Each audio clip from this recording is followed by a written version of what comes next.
कहाँ मर गई? अभी तक नाश्ता नहीं बना। रश्मि की तेज आवाज़ पूरे घर में गूंज उठी। मेरे बच्चों ने अभी तक खाना नहीं खाया। उन्हें उन्हें स्कूल जाना है और तुम अभी तक खड़ी हो।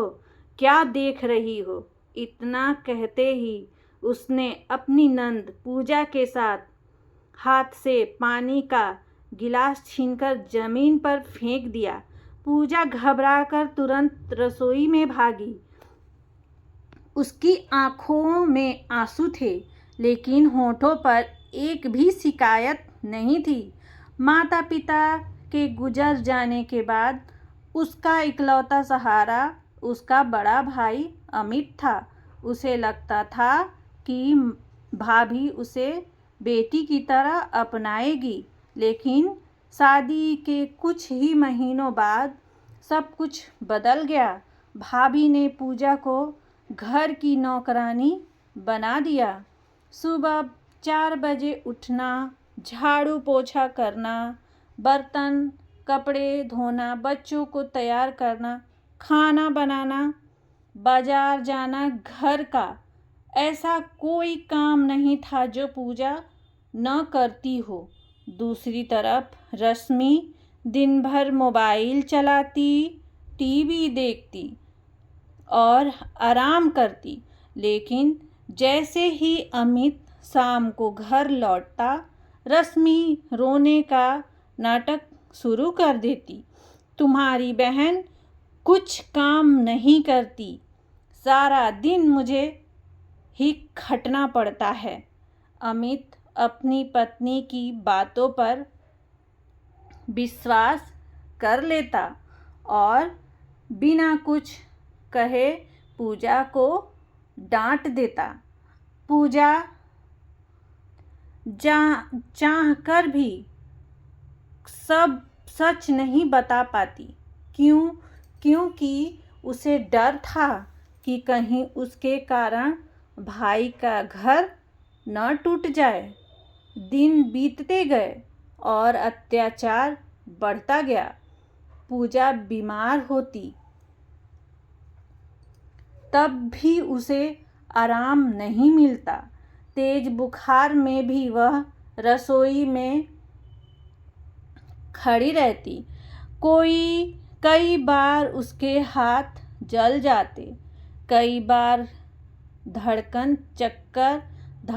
थककर चक्कर आ जाता, लेकिन भाभी के दिल में जरा भी दया नहीं थी। पूजा रात को चुपके से अपने माता पिता की तस्वीर के सामने बैठकर रोती और कहती, माँ, काश आप होती, मैं बहुत थक गई हूँ। एक दिन अमित को काम के सिलसिले में 2 दिन के लिए शहर से बाहर जाना पड़ा, लेकिन आखिरी समय पर उसका कार्यक्रम रद्द हो गया। उसने सोचा घर वालों को बताए बिना वापस चलूं, सबको सरप्राइज दूं। रात के करीब 11 बजे वह चुपचाप घर पहुंचा। जैसे ही वह दरवाजे के पास आया, उसे अंदर से रश्मि की तेज आवाज़ सुनाई दी, जल्दी कर, मेरे पैर भी दबा, फिर मेरे कपड़े धो देना। सुबह बच्चों का टिफ़िन भी तुझे ही बनाना है। अगर जरा भी देर हुई तो खाना नहीं मिलेगा। अमित के कदम वहीं रुक गए। उसने धीरे से खिड़की से अंदर देखा। जो नज़ारा उसके सामने था, उसे देखकर उसके पैरों तले जमीन खिसक गई। पूजा जमीन पर बैठी भाभी के पैर दबा रही थी। उसके हाथों में छाले थे। चेहरा थकान से पीला पड़ चुका था। कुछ देर बाद रश्मि ने गुस्से में पानी का गिलास उसकी तरफ फेंक दिया और बोली, तू इस घर में सिर्फ काम करने के लिए है। अमित की आंखों से आंसू निकल पड़े। उसे अपनी हर डांट, हर गलतफहमी और हर वह पल याद आने लगा जब उसने बिना सच जाने अपनी बहन को दोषी ठहराया। वह तुरंत अंदर गया। उसे देखकर रश्मि घबरा गई। पूजा भी डर गई कि कहीं फिर उसे ही दोष न दे दिया जाए। लेकिन इस बार अमित सीधे अपनी बहन के पास गया। उसने पूजा के कांपते हुए हाथ अपने हाथों में लिए। उन हाथों के छाले देखकर उसका दिल टूट गया। वह फूट फूट कर रो पड़ा और बोला, मुझे माफ़ कर दे बहन। मैं तेरा बड़ा भाई होकर भी तेरे दर्द को नहीं समझ पाया। मेरी वजह से तू इतने साल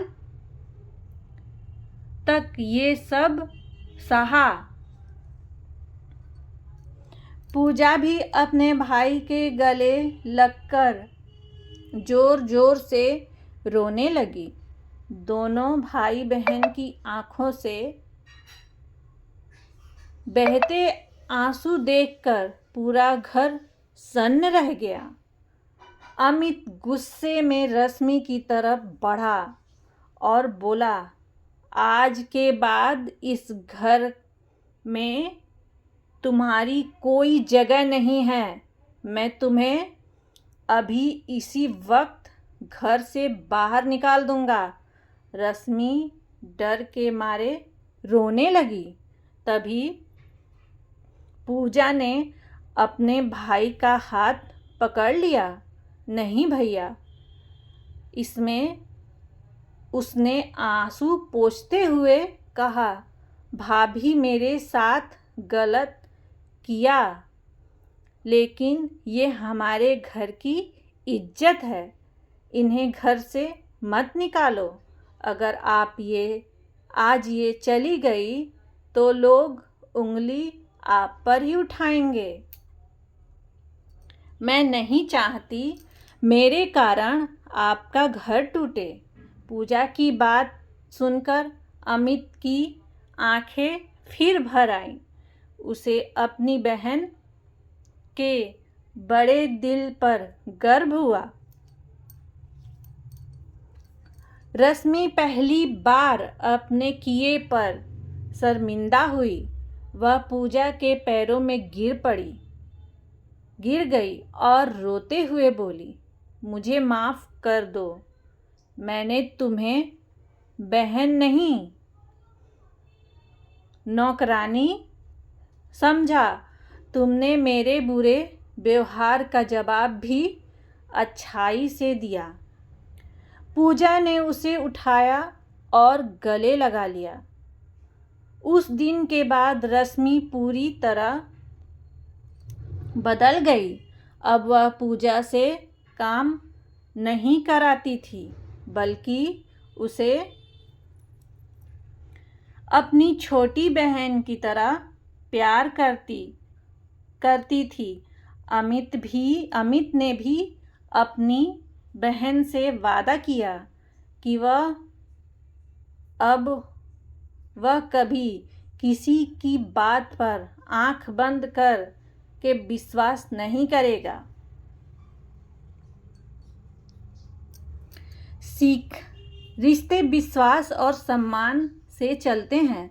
किसी एक की बात सुनकर अपने ही लोगों पर शक करने से पहले सच जानना बहुत ज़रूरी होता है। कई बार जो सबसे ज़्यादा चुप रहता है वही सबसे ज़्यादा दर्द सह रहा होता है। धन्यवाद। अगर कहानी अच्छी लगे तो मेरे चैनल को लाइक, कमेंट, सब्सक्राइब ज़रूर करें।